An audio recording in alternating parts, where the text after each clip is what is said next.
Après avoir quelque peu souffert aux mains des véhicules blindés ennemis, l'armée allemande a décidé de produire sa propre voiture blindée, mais sans aucune expérience pratique. Ils se sont rapprochés des entreprises de fabrication automobile. En 1915, 3 entreprises produisent le prototype commandé. Dans les 3 cas, les entreprises ont choisi d'ignorer le fait que les véhicules blindés belges n'étaient guère que des voitures de tourisme converties et ont développé ce qu'elles considéraient comme des véhicules plus appropriés.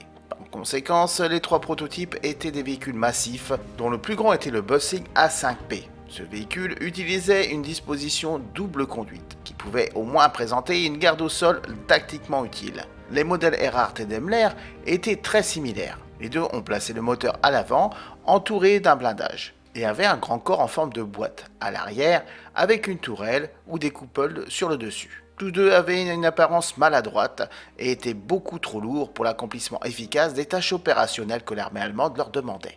Les prototypes Daimler et Earhart avaient tous deux des roues doubles de chaque côté à l'arrière et avaient des rebords sur les roues simples à l'avant du véhicule, dans le but de réduire la pression au sol et ainsi d'améliorer la mobilité tout-terrain du véhicule à un degré utile. Les 3 véhicules avaient un équipage de 8 à 9 hommes et un armement d'au moins 3 mitrailleuses et une épaisseur maximale de blindage de 9 mm.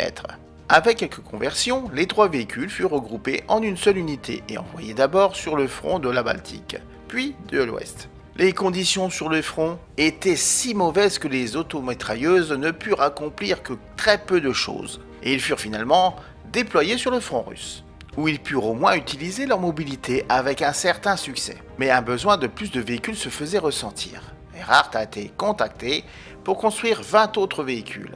Ils étaient 1,72 tonnes plus légers que l'original, nommé Panzerkraftwagen Earhart 1915, désigné après Panzerkampfwagen Earhart 1917.